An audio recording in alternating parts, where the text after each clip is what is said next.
tentang informasi pendidikan tinggi dan studi lanjut.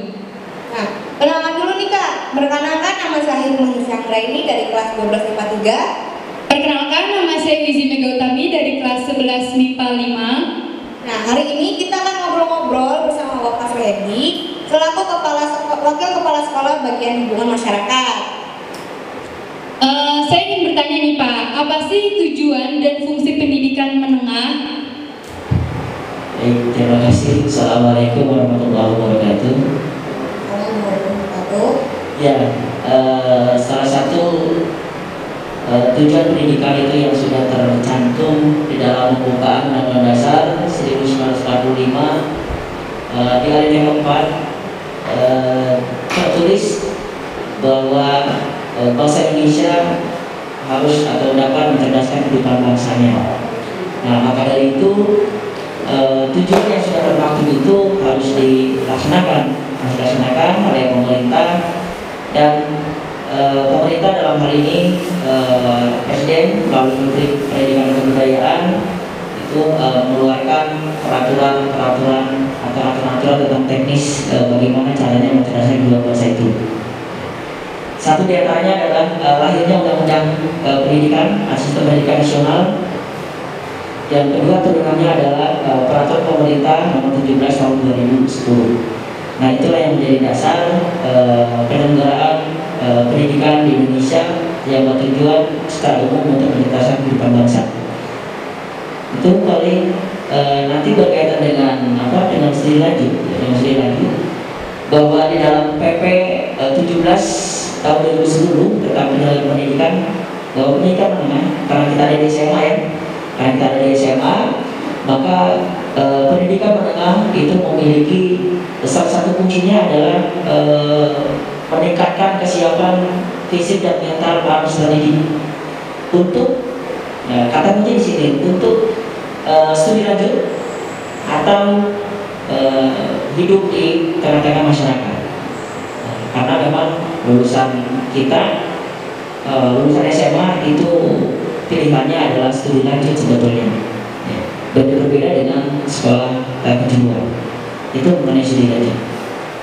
Lalu bagaimana pendapat Bapak tentang siswa yang ingin melanjutkan ke PTN Pak? Apakah lebih untuk belajar lagi atau dari sekolah juga? Ya, yang tadi saya katakan adalah inti atau salah satu tujuan masuk ke sekolah menengah umum atau sekolah menengah atas, tujuannya adalah untuk mempersiapkan diri untuk studi lanjut. Ya, makanya diharapkan seluruh peserta didik yang ada di SMA, khususnya di SMA 3 Cikarang Utara, ini untuk memfokuskan dari mulai masuk sekolah sampai dengan lulus nanti, fokusnya adalah bagaimana mempersiapkan diri untuk studi lanjut, bisa melanjutkan perguruan tinggi. Perguruan tingginya bisa perguruan tinggi negeri, perguruan tinggi swasta. Nah, seperti itu. Jadi tetapi tidak menutup kemungkinan bagi peserta didik yang tidak berencana melakukan studi lanjut, maka dia juga harus mempersiapkan diri untuk bisa hidup di tengah-tengah masyarakat. Jadi ada dua fokus sebetulnya itu. Jadi intinya selain mempersiapkan diri untuk ke PTN, jadi kita tuh harus mempersiapkan diri untuk bekerja juga ya Pak? Untuk terjun ke masyarakat ya? Jelas, ya. Makanya di sekolah selain kegiatan belajar mengajar, juga di dalam kurikulum termuat kegiatan ekstrakurikuler. Nah, kegiatan ekstrakurikuler itu yang nanti akan menunjang kesiapan fisik dan mentalnya, baik ketika nanti ke PTN atau lanjutkan studi atau hidup di masyarakat. Ya. Jadi dua-duanya harus ditempuh. Nah, tadi kan Bapak membicarakan tentang ekstrakurikuler. Apa pendapat Bapak mengenai siswa-siswi yang tidak mau mengikuti ekstrakurikuler, seperti kepikiran mereka tuh saya lebih baik main dengan teman-teman daripada mengikuti ekskul itu Pak? Ya.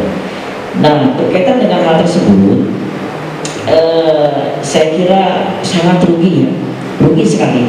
Kita diberikan kesempatan selama 3 tahun untuk bisa menikmati atau mengikuti kegiatan ekstrakurikuler, sesuai dengan bakat dan minat kita. Ya.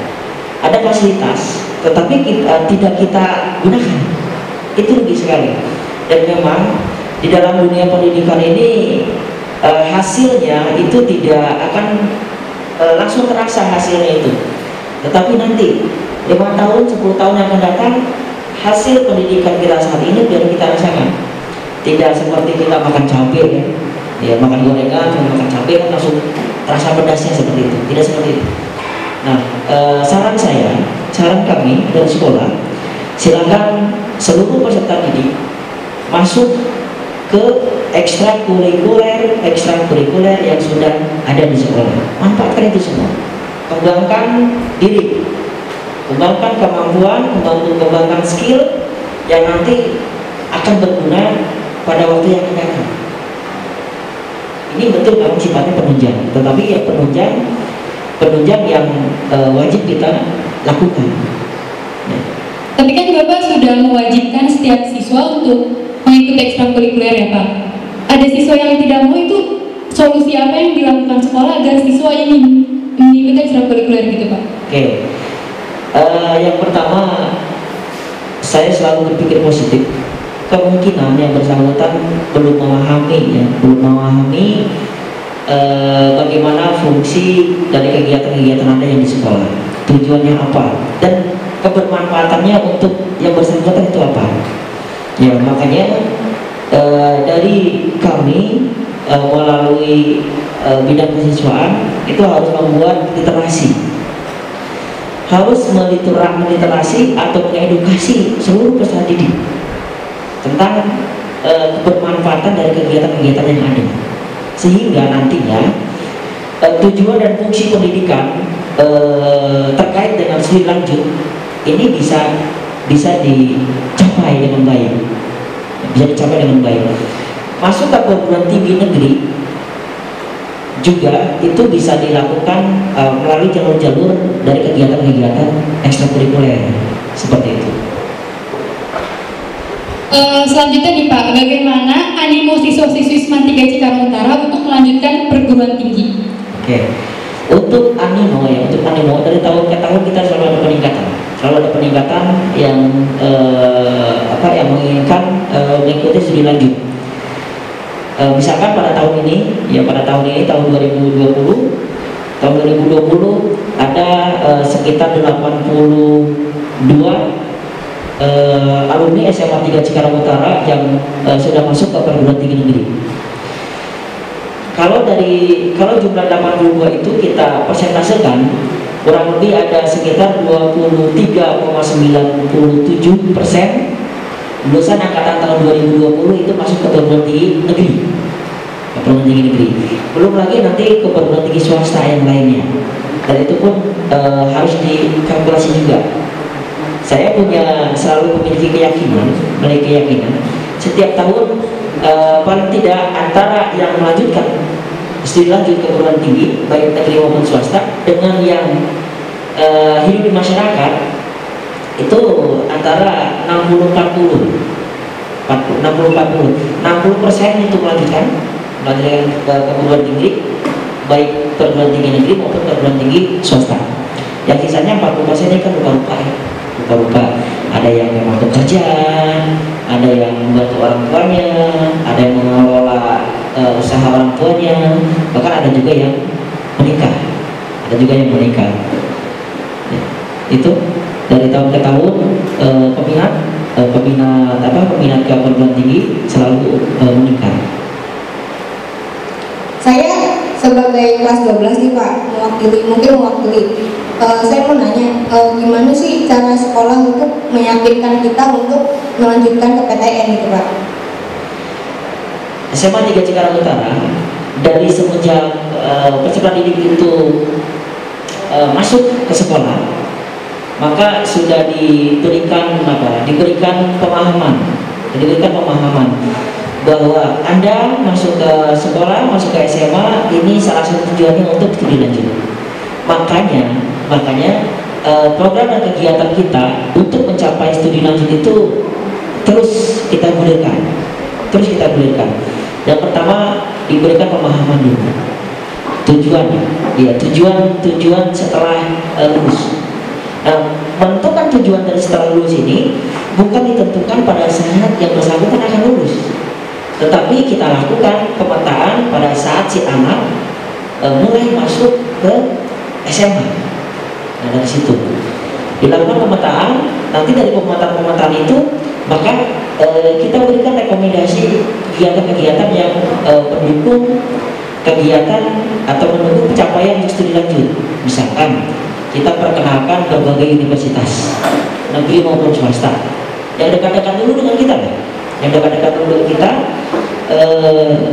baik dari profil lulusan, program studi, sampai nanti bagaimana caranya masuk ke dalam perguruan tinggi tersebut. Kita perkenalkan. Dan yang kedua yang sudah kita lakukan adalah kita mengunjungi langsung. Kita mengunjungi langsung ke kampus-kampus yang memang favorit, Ya ini karena masa pandemi, terakhir kita melakukan kunjungan ke kampus itu bulan Januari 2020. Ya inti salah satu tujuan dari mengunjungi kampus itu salah satu untuk mendekatkan diri yang bersangkutan atau peserta didik ke dalam dunia kampus, sehingga ketika nanti waktunya yang bersangkutan itu harus masuk ke kampus, maka sudah tidak bingung lagi. Itu. Yang kedua tujuannya adalah membangun komunikasi antara dunia perguruan tinggi dengan sekolah. Karena perguruan tinggi itu adalah pemakai dari lulusan SMA.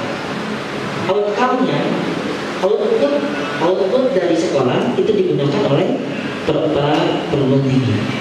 Makanya kita bangun komunikasi yang efektif, yang bagus. Yang ketiga adalah informasi mengenai penerimaan mahasiswa baru dan program-program yang dapat membantu siswa-siswi kita masuk ke perguruan tinggi yang dicita-citakan. Seperti itu. Mengenai perguruan tinggi nih Pak, kan kita sudah melakukan studi kampus kemana-mana kan. Nah, saya mau tahu dong perguruan tinggi mana aja yang sudah bekerja sama dengan SMA Negeri 3 Cikarang Utara itu untuk melanjutkan siswanya ke perguruan tinggi tersebut. Baik, pertanyaan bagus juga. Ini berkaitan dengan kerjasama. Iya, secara tertulis kita tidak ada kerjasama apa-apa. Tetapi ketika kerjasama itu kita artikan secara luas, ya banyak siswa-siswi kita yang sudah diterima di perguruan tinggi tersebut itu sudah banyak. Nah, kerjasama yang saya artikan ini adalah secara luas, bukan hanya sebatas di dalam tulisan ya, di dalam tulisan. Misalnya yang sudah menjadi langganan peserta didik kita itu masuk menjadi mahasiswanya, misalkan di politeknik, APP, salah satunya APP itu sudah menjadi langganan banyak alumni kita yang ada di situ. Terus ya Universitas Tidar, Universitas Pajajaran juga sudah ada, di UPI juga sudah ada, Universitas Pendidikan Indonesia, di UNJ juga sudah, Universitas Lampung, Lampung juga ada di situ banyak, ITERA juga sudah, bahkan di Papua, Universitas Cendrawasih UCEN, lulusan kita sudah ada di sana, di UCEN. Terus di Halu, Gorontalo, ada juga yang lulusan kita di sana. Bahkan di Bali, Universitas Andalas, Universitas Andalas juga sudah ada juga. Sudah banyak ya? Sudah banyak. Makanya SMA 3 Cikarang Utara kalau dilihat dari usia, ini baru usianya 14 tahun, 15 tahun. Ya usianya mungkin berdua ya. Iya. 14-15 tahun itu.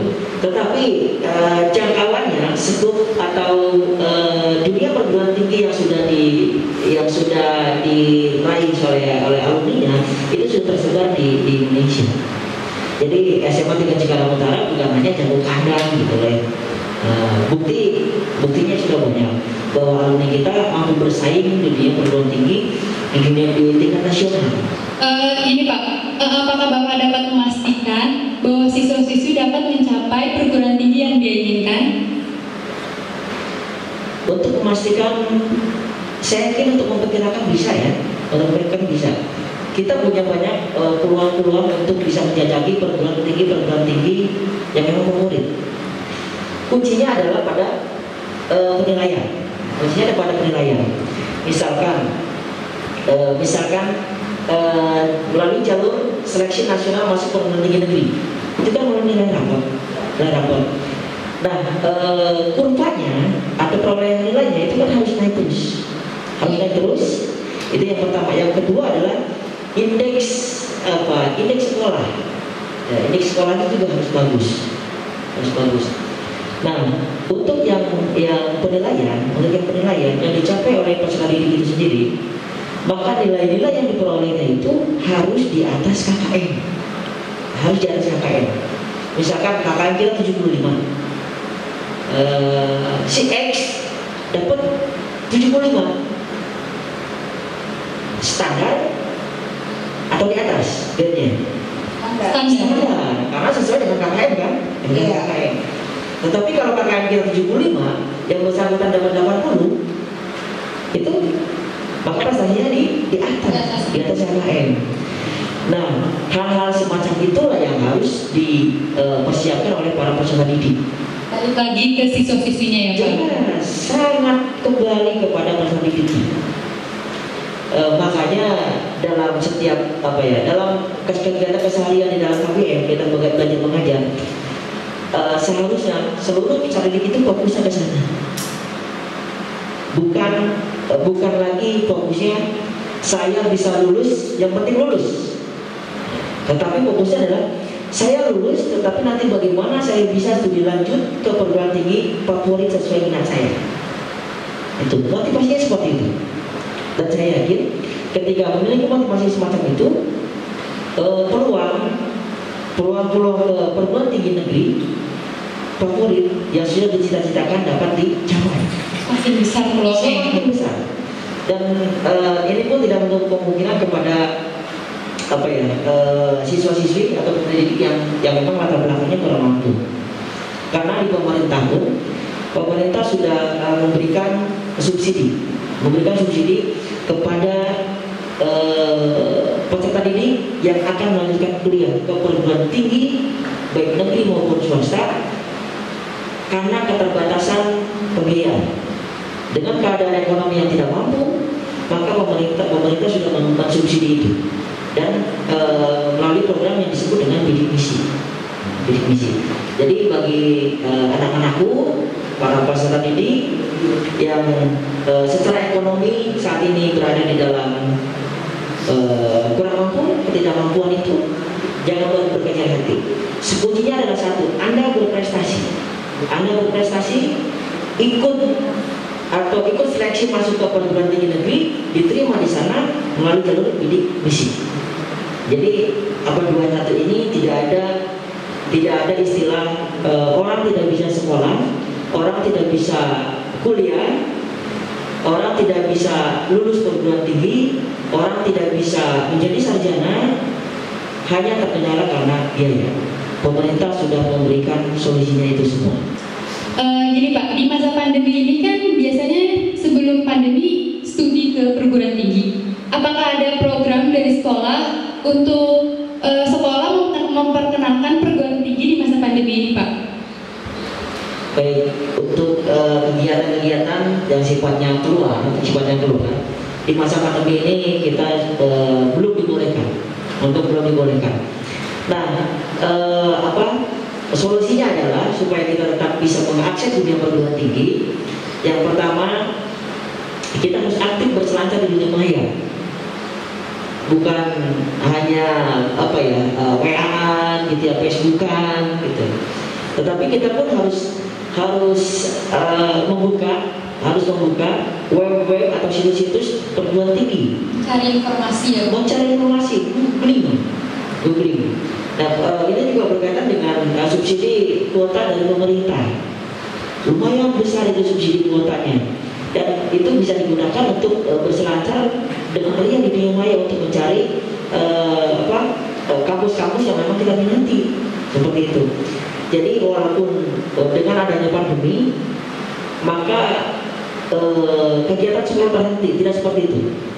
Pandemi, tetapi kegiatan kita tetap berjalan. Bagaimana caranya? Kita mensiasatinya dengan berbagai macam hal. Salah satunya adalah dengan dulu tadi, literasi di dunia internet itu. Sekarang kan ya semuanya pasti sudah memegang Android masing-masing. Yang penting kita punya kuota, punya data yang banyak, kita bisa urus lancar.